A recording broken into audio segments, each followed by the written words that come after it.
ప్రస్తుతం మనతో పాటు ప్రముఖ ఆధ్యాత్మికవేత్త జ్యోతిష్య పండితులు ప్రొఫెసర్ డాక్టర్ ముల్లపూడి సత్యనారాయణమూర్తి గారు ఉన్నారు. గురువుగారితో మాట్లాడేద్దాం. నమస్కారం గురు. నమస్కారం మణికంఠ గారు. గురుగారు, ఉగాది రాశి ఫలితాలు మనం చర్చించుకుందాం. శ్రీ పరాభవ నామ సంవత్సరంగా పిలువబడుతుంది ఈ సంవత్సరం. ముఖ్యంగా మేషరాశి వాళ్ళకి ఈ కొత్త సంవత్సరం ఏ విధంగా ఉంటుంది, సంవత్సరం మొత్తం కూడా ఎటువంటి జాగ్రత్తలు తీసుకుంటే బాగుంటుంది అంటారు? ముందుగా మనము ఈ యొక్క పరాభవ నామ సంవత్సరం ఉగాది శుభాకాంక్షలు మన ప్రేక్షకులకి సబ్స్క్రైబర్లకి చెప్దాం. మొట్టమొదటిగా ఈ యొక్క మేషరాశి వారికి ఆదాయం 11 ఉంది, వ్యయము 5 ఉంది. అంటే ఖర్చు తక్కువ ఉంది, వచ్చే ఇన్కమ్స్ ఎక్కువ ఉన్నాయి. తర్వాత రాజ్యపూజ్యం 2, గౌరవం 2 ఉంది, అవమానం 4 ఉంది. అంటే అవమానం పాళ్ళు ఎక్కువ అపనిందలు ఇవన్నీ కూడా పడతారు. ఈ యొక్క మేషరాశి వారికి ఆల్రెడీ ఇప్పుడు ఏలినాటి శని జరుగుతుంది. కాబట్టి ఈ ఏలినాటి శని ప్రభావం వలన అవమానాలు గ్యారంటీగా జరుగుతాయి. అదే చెప్పారు, అవమానాలు 4 ఉంటాయి, గౌరవం 2 ఉంటుంది.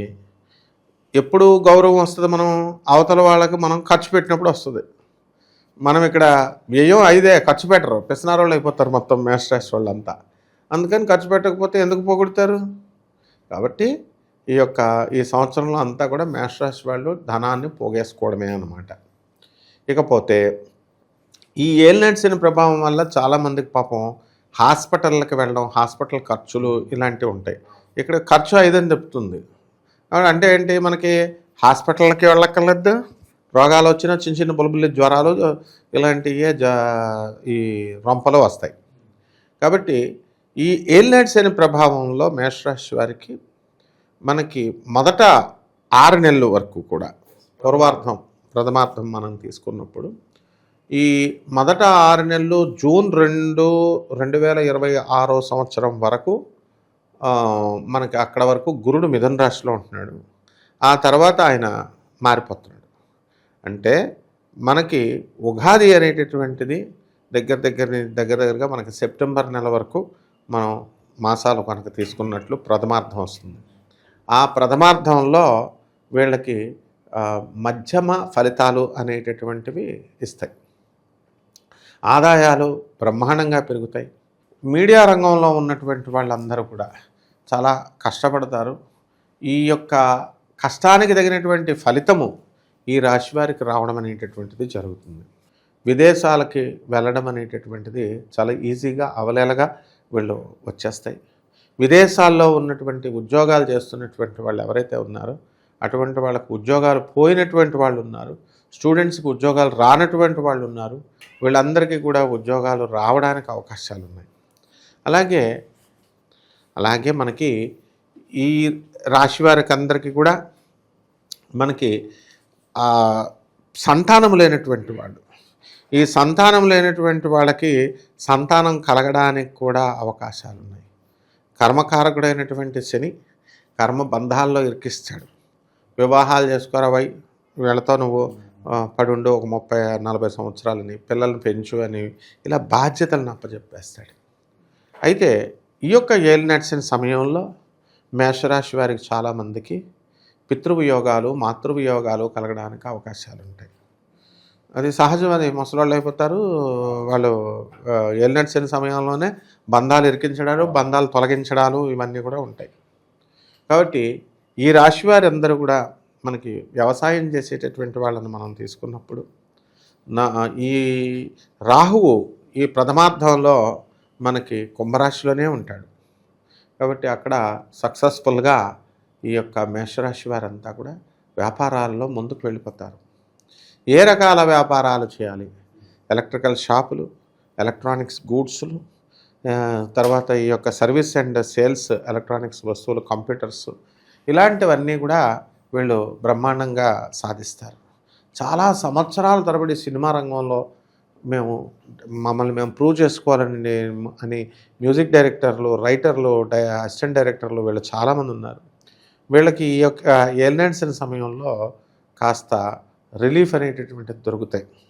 వీళ్ళకి అనుకూలంగా కొంతమంది ప్రొడ్యూసర్లు దొరకడము, ఆ సినిమాలు వీళ్ళ కోరికలు తీరడం అనేటటువంటివి జరుగుతాయి. ఇకపోతే రాజకీయ నాయకులను మనం తీసుకున్నప్పుడు ఈ రాజకీయ నాయకులు వీళ్ళకి పదవులు కావాలి, కాబట్టి ఈ యొక్క స్టేట్ గవర్నమెంట్లో కానీ సెంట్రల్ గవర్నమెంట్లో కానీ రాష్ట్ర స్థాయిలో వీళ్ళకి పార్టీల్లో పదవులైనా సరే వీళ్ళకి రావడం అనేటటువంటిది జరుగుతుంది.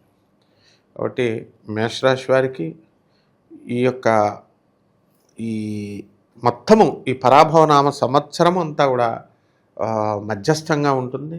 అయితే ఈ సంవత్సరం పేరే పరాభవం కాబట్టి మొత్తం అవమానాల పాళ్ళే ఎక్కువ ఉంటాయి. మొత్తం ఈ సంవత్సరం పుట్టేటటువంటి వాళ్ళందరూ కూడా అవమానాల పాలే అవుతాయి. 60 సంవత్సరాల బ్యాక్ పరాభవనామ సంవత్సరం 1966లో వచ్చింది. ఆ 1966లో పుట్టినటువంటి వాళ్ళ చరిత్ర అంతా కూడా మనం అబ్జర్వ్ చేస్తే వీడియోలో కామెంట్స్ పెట్టచ్చు అనమాట. అంటే మనం కేస్ స్టడీ ఇస్తున్నాం వాళ్ళకి. వాళ్ళ లైఫ్ స్టైల్స్ ఎలా ఉన్నాయి అంటే, వాళ్ళ కెరీర్లు బాగున్న వాళ్ళకేమో ఆరోగ్యాలు బాగోకపోవడమో, లేకపోతే అవమానాల పాలవడమో, లేకపోతే అవమానాల పాలైనటువంటి వాళ్ళకేమో కొంచెం ఉద్యోగాలు లేకపోవడమో, ఏదో ఒక ప్లస్ ఒక మైనస్, కొంచెం కీర్తి ప్రతిష్టలు రావడమో, ఇలా ఏదో ఒక రకంగా ఈ యొక్క ప్రథమార్థం అప్పుడు 1966, 67 ఉగాది వరకు, 66 ఉగాది నుంచి 67 ఉగాది వరకు జరిగిందనమాట. కాబట్టి వాళ్ళ సక్సెస్ఫుల్గా అయినటువంటి వాళ్ళ చరిత్ర తక్కువ ఉంది. కాబట్టి ఈ సంవత్సరం 1966 డిసప్పాయింట్ అయినా మనం ప్రేక్షకులకు ఉన్నదన్నట్టు చెప్పాలి. This is not an auspicious year. మంచిది కాదు. డిసప్పాయింట్ మనం చేసినా కూడా కఠినంగా చెప్పాలి. ఎందుకంటే మనం మభ్యపెట్టి వాళ్ళని భ్రమలో పెట్టి మేము ఇంద్రుడైపోతాం చంద్రుడైపోతాం అని భ్రమంలో ఊగిపోతూ it's not a good symbol. So దీని నుంచి తప్పించుకోవచ్చు వీళ్ళు. కర్మ తప్పించుకోవడం కోసం ఏం చేయాలి? అనాథ పిల్లలకి, సాధువులకి, తర్వాత వికలాంగులకి, పేదవారికి ఇవ్వాలి. పేదవారికి రూపాయి ఎవరు వాళ్ళు? ఇప్పుడు వికలాంగులు దయ ఉండదు. తర్వాత మాకు చేస్తామండి వాళ్ళ విలాసాలకి, బర్త్డే పార్టీలకి కేకులు పార్టీలు ఫంక్షన్స్ ఇస్తారు. అనాథ పిల్లలకి ఇస్తే 100 రూపాయలు ఇస్తారు. అది కూడా ఎవరిని వాళ్ళు ఉన్నారు.